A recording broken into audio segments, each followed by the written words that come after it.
이날에 이스라엘 백성들이 피곤하였으니 이는 사울이 백성에게 맹세시켜 경계하여 이르기를 저녁 곧 내가 내 원수에게 보복하는 때까지 아무 음식물이든지 먹는 사람은 저주를 받을지어다 하였음이라. 그러므로 모든 백성이 음식물을 맛보지 못하고 그들이 다 수풀에 들어간즉 땅에 꿀이 있더라.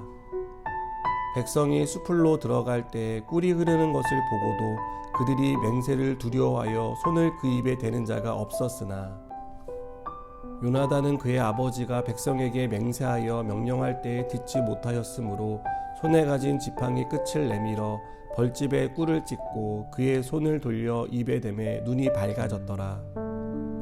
그때 백성 중 한 사람이 말하여 이르되 당신의 부친이 백성에게 맹세하여 엄히 말씀하시기를 오늘 음식물을 먹는 사람은 저주를 받을지어다 하셨나이다.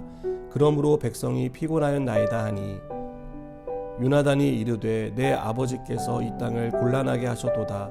보라 내가 이 꿀을 조금을 맛보고도 내 눈이 이렇게 밝아졌거든. 하물며 백성이 오늘 그 대적에게서 탈취하여 얻은 것을 임의로 먹었더라면 블레셋 사람을 사륙함이 더욱 많지 아니하였겠느냐. 그날의 백성이 믹마스에서부터 아얄론에 이르기까지 블레셋 사람들을 쳤으므로 그들이 심히 피곤한지라. 백성이 이에 탈취한 물건에 달려가서 양과 소와 송아지들을 끌어다가 그것을 땅에서 잡아 피채 먹었더니 무리가 사울에게 전하여 이르되 보소서 백성이 고기를 피채 먹어 여호와께 범죄하였나이다. 사울이 이르되 너희가 믿음 없이 행하였도다. 이제 큰 돌을 내게로 굴려오라 하고 또 사울이 이르되 너희는 백성 중에 흩어져 다니며 그들에게 이르기를 사람은 각기 소와 양을 이리로 끌어다가 여기서 잡아먹되 피채로 먹어 여호와께 범죄하지 말라 하라 하매 그 밤에 모든 백성이 각각 자기의 소를 끌어다가 거기서 잡으니라. 사울이 여호와를 위하여 제단을 쌓았으니 이는 그가 여호와를 위하여 처음 쌓은 제단이었더라. 아멘. 우리 속담 중에 콩 심은 데 콩 나고 팥 심은 데 팥이 난다는 속담이 있습니다. 콩을 심었는데 팥이 나는 일은 없다는 뜻입니다. 무엇을 심었느냐에 따라 무엇이 맺히느냐가 결정됩니다. 블레셋과의 전쟁을 준비하면서 사울이 심은 것은 불신앙이었습니다. 사울은 하나님이 전쟁을 주관하신다는 사실을 믿지 못했습니다. 사무엘이 드려야 할 번제를 드린 것은 월권을 넘어 사울이 얼마나 하나님을 믿지 못했는지를 보여줍니다. 사울의 불신앙은 여기서 끝나지 않습니다. 블레셋 군대를 거세게 몰아붙이는 상황에서도 드러납니다. 사울은 저녁 곧 내가 내 원수에게 보복하는 때까지 아무 음식물이든지 먹는 사람은 저주를 받을지어다 라고 명령합니다. 왜 이 같은 명령을 내렸을까요? 한번 잡은 승기를 놓치고 싶지 않았기 때문이라 생각됩니다. 그러나 이것은 하나님의 명령과는 상관이 없는 사울의 명령이었습니다. 그리고 사울의 명령은 적을 물리치느라 지친 이스라엘 백성을 더욱 지치게 만들었습니다. 사울이 금식 명령을 내릴 때 듣지 못했던 요나단은 땅에 흐르는 꿀을 찍어 먹고 기력을 회복한 후에 백성 중 한 사람이 사울이 금식을 명령했다는 말을 듣자 아버지의 명령이 백성을 곤란에 빠뜨렸다라고 말합니다. 요나단은 꿀을 조금 맛보고도 기력을 찾았습니다. 이스라엘 백성이 탈취해서 얻은 음식물을 먹었다면 더 힘을 얻어서 더 많은 블레셋 군대를 물리칠 수 있었을 것이라고 생각했습니다. 하지만 이스라엘 백성은 사울의 명령을 엄하게 받아들였습니다. 정작 문제는 블레셋을 물리친 후에 일어납니다. 싸우느라 지친 백성들은 블레셋에게서 탈취한 짐승을 피채 먹어 하나님께 죄를 짓습니다.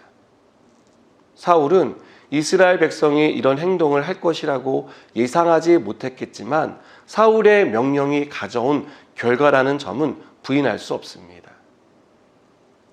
여러분, 지도자의 선택과 결정은 굉장히 중요합니다. 지도자가 어떤 선택을 하고 어떤 결정을 내리느냐에 따라 그를 따르는 사람들의 삶이 영향을 받기 때문입니다. 사울의 금식 명령은 이스라엘 백성을 죄로 이끌었습니다.